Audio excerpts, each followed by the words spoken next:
Sabe que é muito legal poder receber novos amigos aqui, conhecer novas histórias, mas com histórias que têm muitas afinidades. Primeiro, uma grande paixão por aquilo que nós fazemos. Somos apaixonados, né? E a gente tenta explicar nessas conversas um pouquinho dessas histórias, como tudo isso aconteceu. O meu convidado, um grande profissional, que nós vamos bater um papo super legal, Frederico Ornelas. Ornelas, prazer poder te receber aqui, seja muito bem-vindo. O prazer é meu, Renato. Obrigado. Primeiramente, eu já queria agradecer o teu convite que você fez pessoalmente. Então, Obrigado. fico lisonjeado, um profissional do teu gabarito, poder observar dentre tantos profissionais de extrema qualidade, também ver o que a gente pode contribuir para o projeto. E é um projeto maravilhoso que demonstra, joga a luz, né, sobre o trabalho dos CISOs de forma geral, em diversos setores, diversos profissionais que a gente se relaciona. Então, já gostaria de iniciar te agradecendo e parabenizando por esse projeto fenomenal que certamente valoriza, não tem como não usar essa palavra, valoriza a nossa classe profissional e os profissionais que fazem um trabalho, uma luta mesmo diária para proteger nossas organizações, as pessoas e, por que não, a infraestrutura dos nossos países e tudo mais. Que legal, Ornelas. Obrigado pelo reconhecimento. Você sabe que é uma jornada longa. Eu tenho o grande prazer realmente de poder fazer esse primeiro contato para o convite, né, e a forma que vocês recebem, né, o projeto, com a naturalidade que ele tem de poder contar essas histórias. Então, muito legal você reconhecer isso e ter topado. Ornelas, a gente sempre começa aqui falando um pouquinho de infância, lembranças, né? Uma infância que está se tornando uma infância que possivelmente a gente não está vendo mais como que a galera, né, dos anos 70, dos anos 80, né, começou as suas jornadas. Conta um pouquinho das lembranças de Santos. Sim, eu nasci em 81, né, lá em Santos. Depois me mudei um certo tempo para Mogi das Cruzes, um pouquinho mais para o interior. Mas a lembrança que eu tenho, de uma forma geral, assim, a lembrança positiva, foi sempre em relação ao contato com a natureza, né? Meu pai e minha mãe levando eu e meus irmãos para fazermos trilhas, esse contato, né?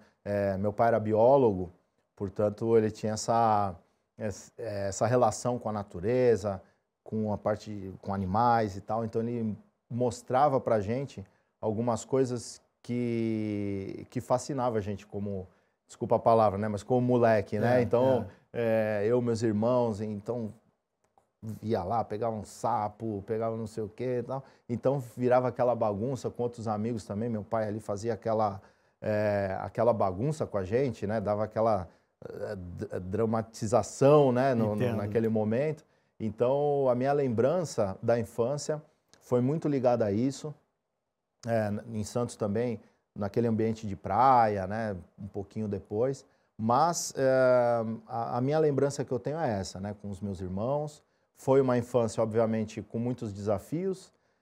Eu, particularmente, né, eu sempre falo que eu não gosto muito de enfatizar essa parte, porque fica aquela coisa, né? Poxa, aquela infância, dificuldade e tal. Muita gente passou por isso. Então, eu costumo enfatizar que, sim, tivemos aí os nossos desafios como família, mas certamente foi o que forjou grande parte de quem eu sou e dos meus irmãos também, né? E fortaleceu ainda mais nossa família. Que lembrança bacana, muito bom. Ornelas, e ainda jovem, criança, a nossa geração é uma geração que queria conquistar as coisas um pouco mais cedo, né? A gente não tinha acesso a poder comprar aquilo que queria, um tênis novo, alguma coisa. Como que foi esse momento que você começa a ter as primeiras experiências ali do trabalho? Você lembra de alguns momentos desses? Eu lembro, de fato, na adolescência, minha mãe sempre enfatizou muito que a gente deveria estudar, né? Nunca houve aquela questão, poxa, precisa trabalhar para ajudar em casa.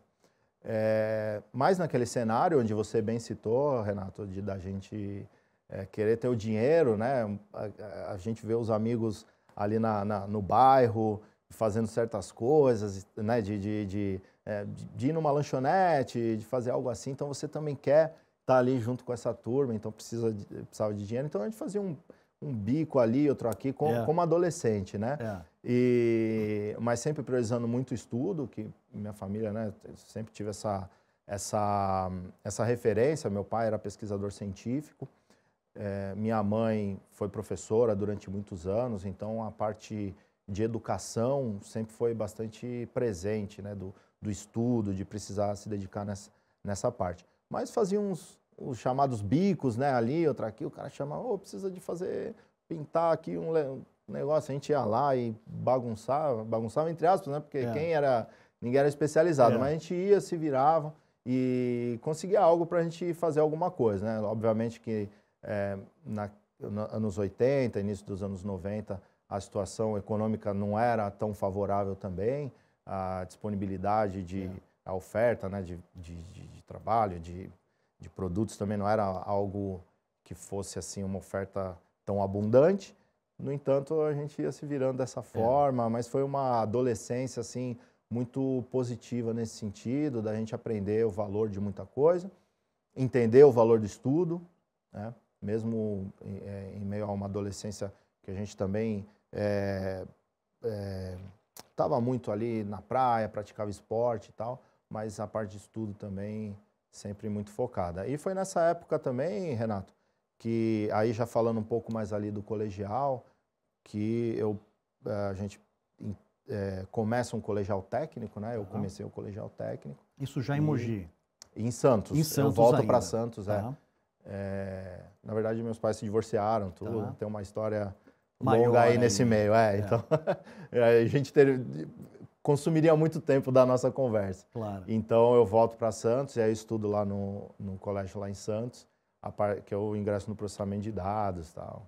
Então, foi ali que, então, aquele primeiro contato, ali o bichinho da informática da época picou e você começou a se interessar bastante pelo assunto. Foi. Na verdade,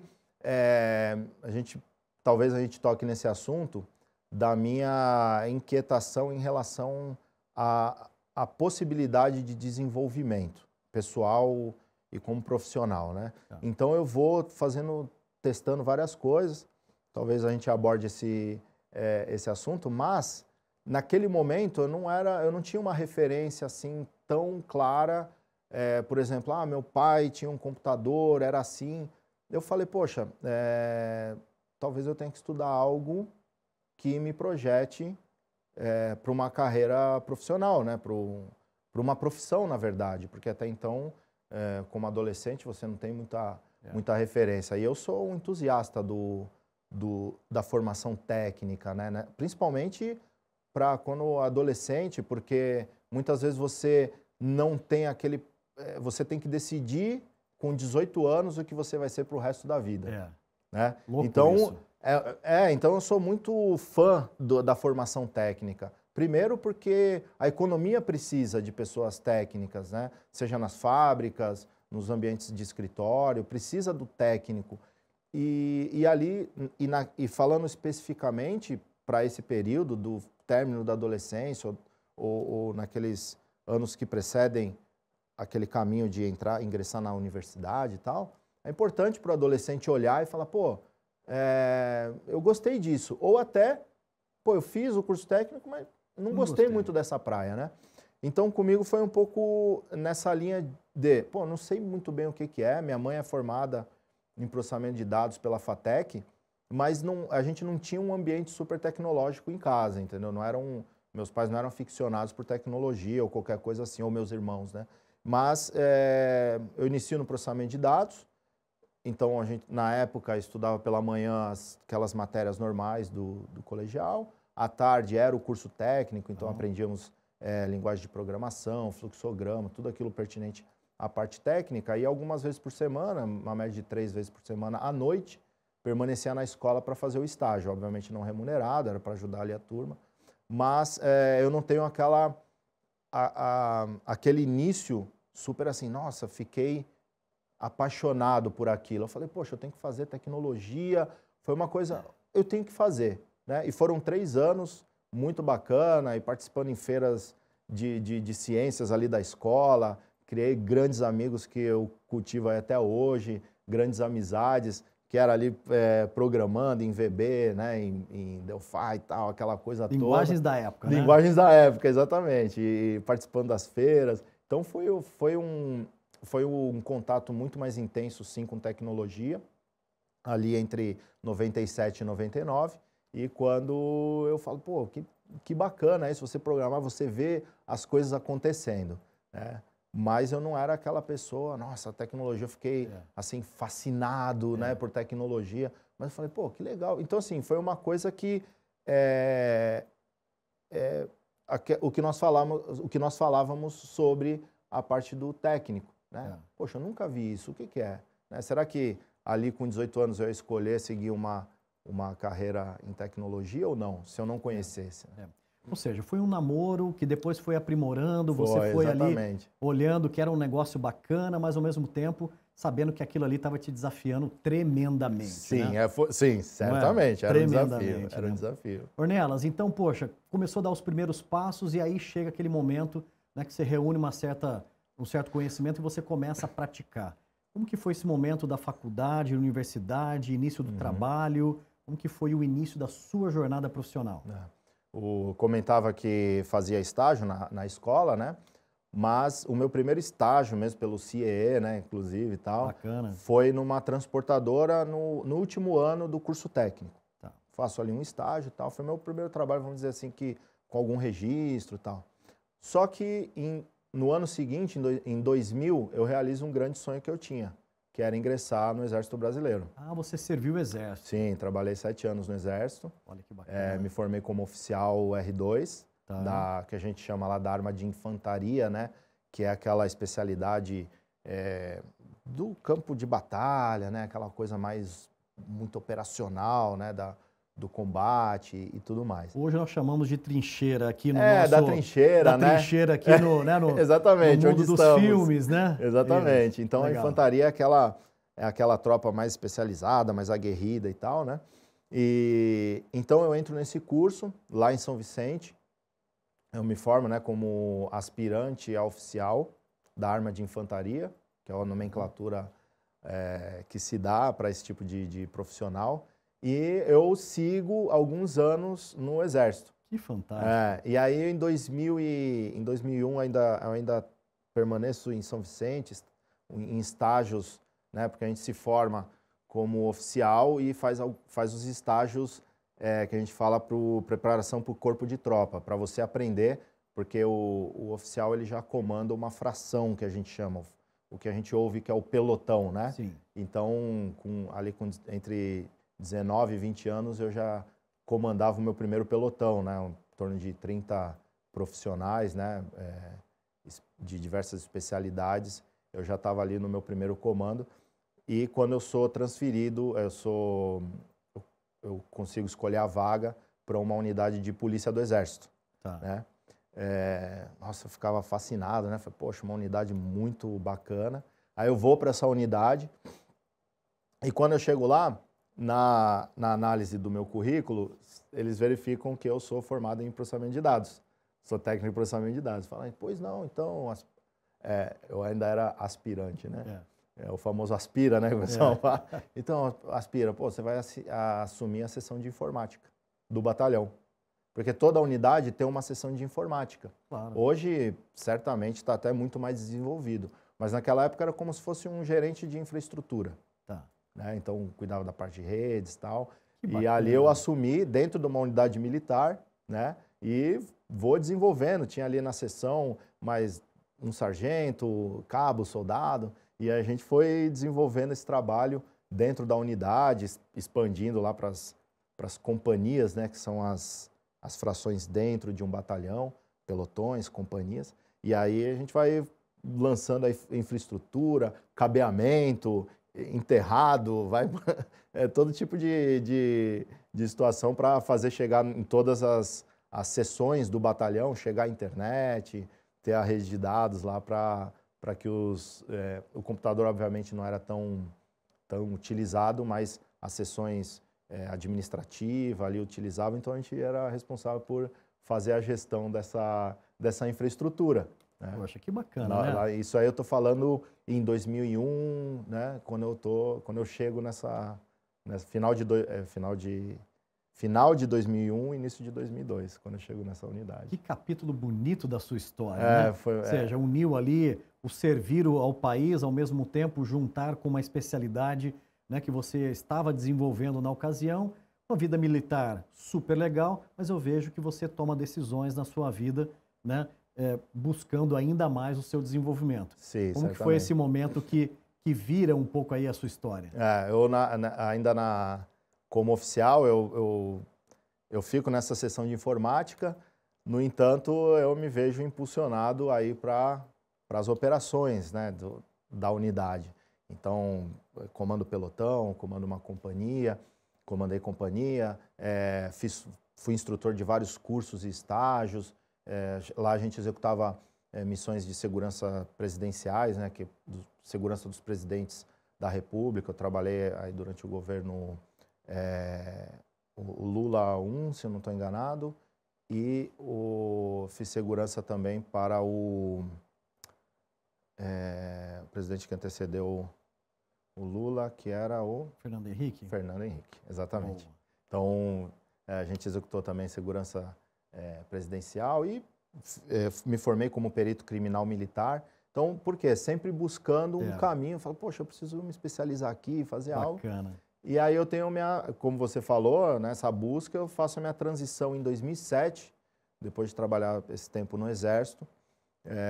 Eu, como primeiro-tenente, eu não renovo o meu último contrato, porque eu era com renovações contratuais.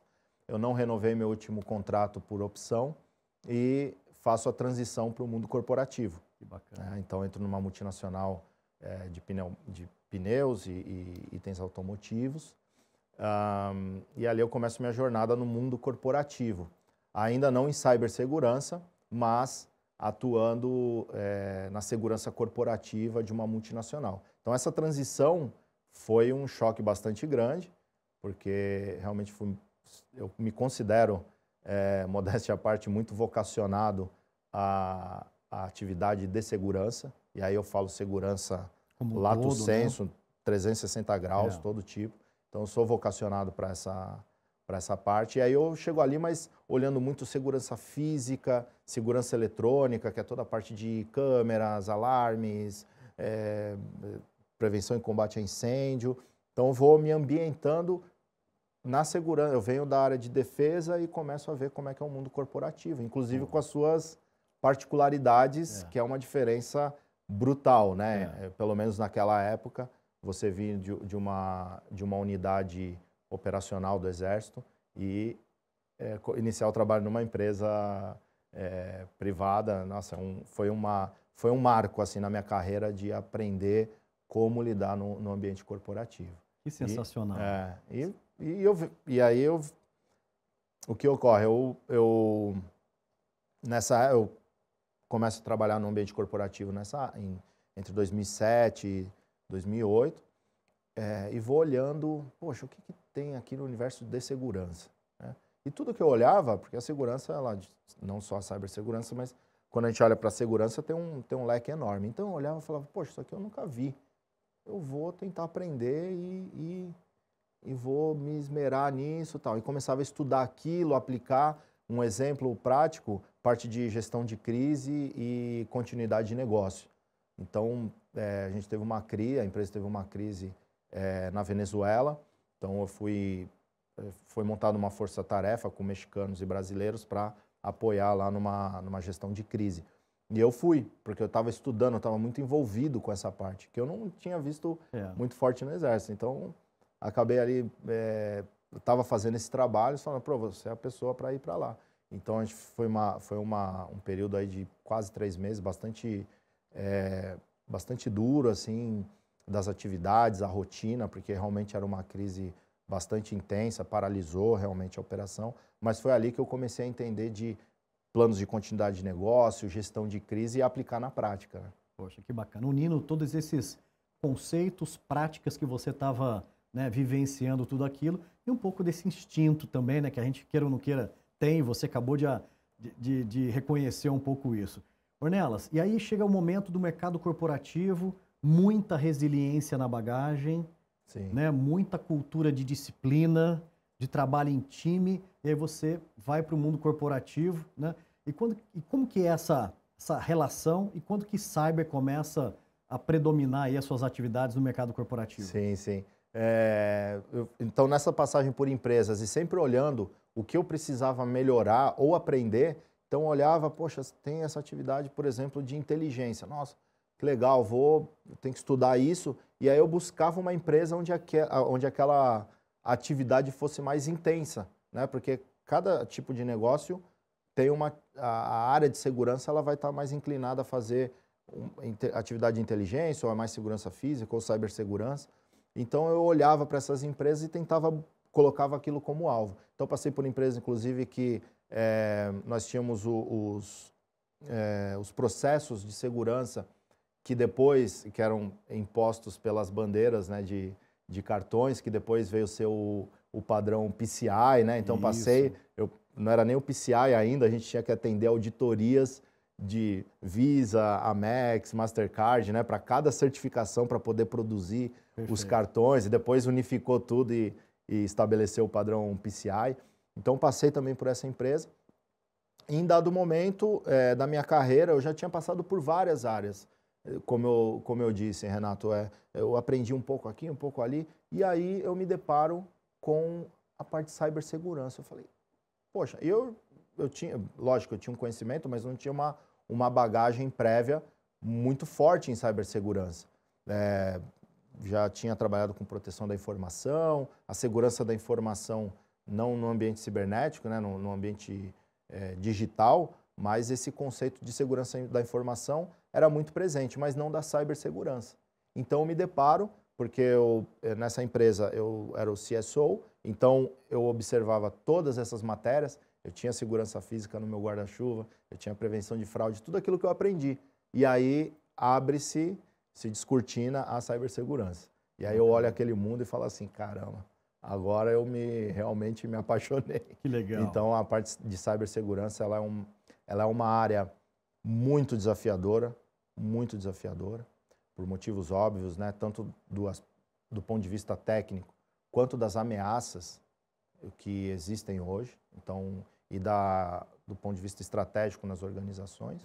Então, é extremamente relevante, só que é uma atividade apaixonante mesmo, né? Eu fiquei, assim, foi algo que eu vi, me identifiquei e falei, poxa, agora eu vou ter que buscar mais conhecimento, vou ter que me preparar melhor e me reunir em volta de bons profissionais e bons especialistas para que a gente possa atingir o objetivo. Aí, a partir daí, fui estudando certificações, fiz pós-graduação na parte de segurança da informação. Então, realmente, e atuando de forma prática, entendendo esse ambiente e executando uma atividade de forma a trazer bons resultados para a organização. É realmente apaixonante tudo isso que a gente está falando. Sem dúvida. E quem vive isso sabe o que a gente está falando. E uma das outras paixões que a gente tem que carregar é um pouco como que a gente consegue trazer isso que nós aprendemos, né, no dia a dia, seja numa experiência militar, né, seja nos desafios que compuseram a nossa jornada, em conscientizar as pessoas da importância de cibersegurança. E aí eu queria bater um papo contigo sobre isso, né? Como você tem feito esse trabalho, né, de evangelizar, de conscientizar a base da força de trabalho de uma organização e como traduz isso também, né, risco, continuidade de negócio, né, numa visão para o board da companhia, para o acionista. Queria entender um pouco como que você trata esses dois mundos. Sim.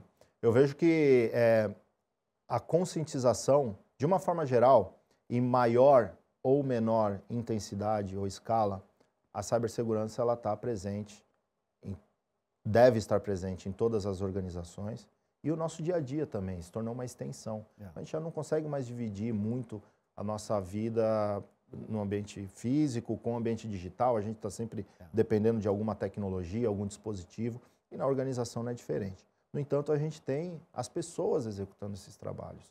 Então, eu costumo observar muito o conceito de que existe aquele conceito que o elo, a gente mede a segurança da corrente pelo elo mais fraco, e aí vem a questão de que as pessoas acabam sendo o elo mais fraco para a cibersegurança, eu tenho uma visão um pouco mais positiva de que são as pessoas que vão contribuir para a segurança. Então, nós temos que fazer uma gestão de cibersegurança com as pessoas, né? E aí eu considero em todos os níveis, porque às vezes um usuário que ele não é versado em tecnologia, ele pode clicar num link malicioso de um phishing e dali permitir que uma ameaça se concretize, que um risco se concretize e acaba tendo uma invasão, algo do gênero. No entanto, um desenvolvedor ele pode usar um código também que tem uma parte maliciosa e inserir isso no desenvolvimento de uma aplicação e também gerar. E esse profissional ele é versado em tecnologia. Então, veja, a força de trabalho como um todo, às vezes a gente olha muito para o usuário final e esquece que a gente tem que olhar para todas as partes. Então, e não tem como você fazer isso sozinho, achando que você, sozinho, você vai conseguir atingir todo mundo. Você vai precisar de usar recursos, de usar a própria tecnologia para que você consiga alcançar todo mundo. Às vezes, quantas operações não são nível nacional, então você tem pessoas em todo canto, e como que você vai chegar a todas essas pessoas? Então, as pessoas têm que se sentir parte da segurança. Um exemplo que eu costumo citar muitas vezes, por exemplo, aquele conceito de polícia comunitária, né? Isso. É a polícia próxima da população. Quanto mais se afasta, mais estranho fica aquela coisa. Então, o profissional de segurança, ele tem que estar próximo das áreas, próximo de todos os profissionais, para que essas pessoas sintam esse conforto de assumir também essa tarefa de trazer segurança para a organização. Então, eu acho que é fazer a segurança com as pessoas, né? A gente não vai conseguir vencer essa batalha sozinho. A gente tem que trazer o máximo de gente e de uma forma lúdica, muitas vezes, de uma forma inesperada, né? Até me surpreendi com o cocada phishing, né? Então, são formas inesperadas que a gente vai ter de conscientizar, e a pessoa nem percebe que está falando de um assunto que eu diria, entre aspas, que tem um certo peso, né? Nossa, falar de segurança, sempre um assunto muito sério. E a gente não tem que, e nós não temos que trazer dessa forma tão pesada. Nós mesmos, como profissionais, a gente tem que facilitar para que aquele funcionário, ele receba essa informação de uma forma leve. Com isso, certamente, ele vai absorver muito mais. E aí ele se torna um agente também, um guardião, né? Um guardião cibernético, uma pessoa que vai entrar nesse exército e certamente vai trazer mais segurança, né? A gente não fala mais de defender, proteger dispositivos ou aplicações. A gente está falando de proteger a sociedade, de proteger organizações inteiras para que não sejam aí consumidas num ataque cibernético, né? Uma ameaça de insegurança. Olha, é um super propósito e a sua história, Ornelas, ela é uma inspiração para quem acha que não tem dom, que não tem capacidade de integrar um mundo de tecnologia ou de cibersegurança, porque tem um sonho ou já tem uma profissão.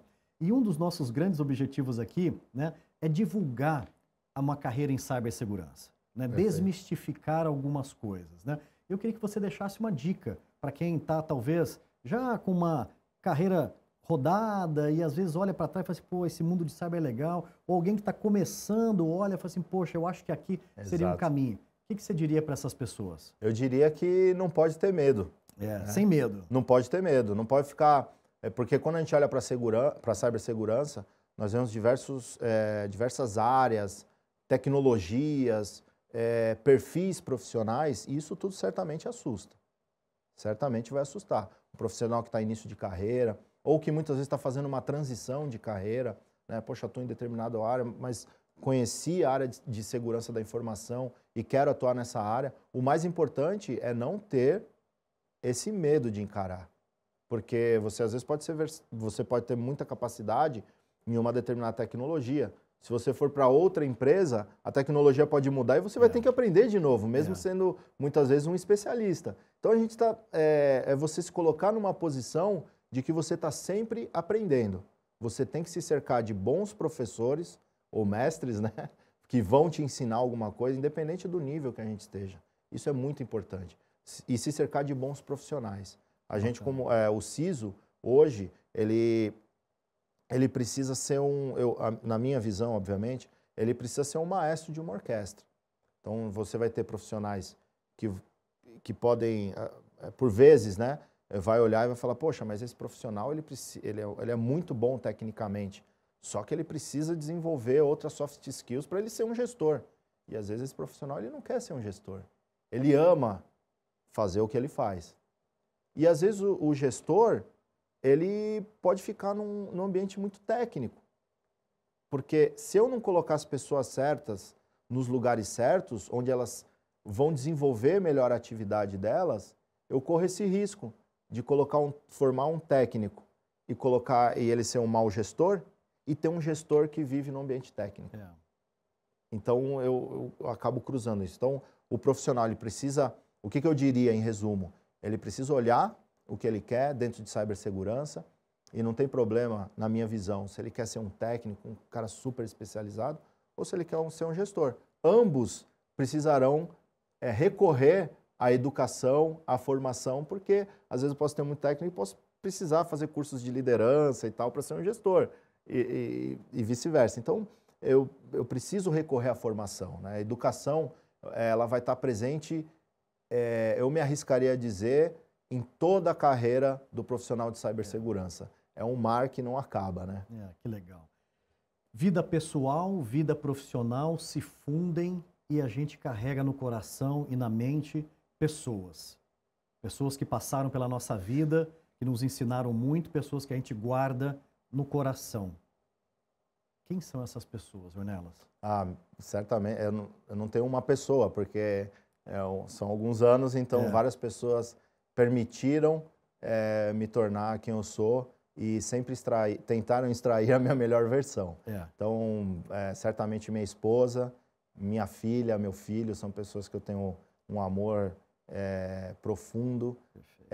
E gratidão, obviamente, para minha avó, meu pai em memória, né, já falecido, minha mãe, certamente, meus irmãos, né, tenho 2 irmãos mais velhos e uma irmã caçula, então meus irmãos também sempre me apoiaram, sempre estiveram do meu lado também. E aqueles amigos que depois também viram a reconhecer como irmãos também. Então, essas pessoas fizeram parte da minha jornada e eu não posso deixar de agradecê-los com muito carinho e gratidão mesmo. Que bonito, que bonito. Ornelas, algum hobby, alguma coisa que você gosta de fazer, além, obviamente, né, desse fabuloso mundo que a gente conversou aqui, o que você curte fazer? Eu gosto muito de praticar tiro desportivo, gosto de estar com a família muito, assim, aí pode ser fazendo qualquer coisa, né, mas estar com a família sempre vai ser um hobby muito bacana e que me dá muito prazer. Que legal. Sem dúvida. Frederico Ornelas, um grande prazer poder bater esse papo contigo, ter a sua história aqui registrada nesse nosso programa. Uma grande história, né, inusitada, né, cheia de sabores, de superações, de decisões. Espero que a sua história possa tocar o coração, né, de um jovem que veja em você uma grande chance de poder seguir uma jornada profissional também. Parabéns. Muito obrigado, Renato. Agradeço mais uma vez o convite, é um prazer e espero que possa, se eu tocar uma pessoa, já vai ter valido a pena já. E como valeu. Muito obrigado. Obrigado. Valeu.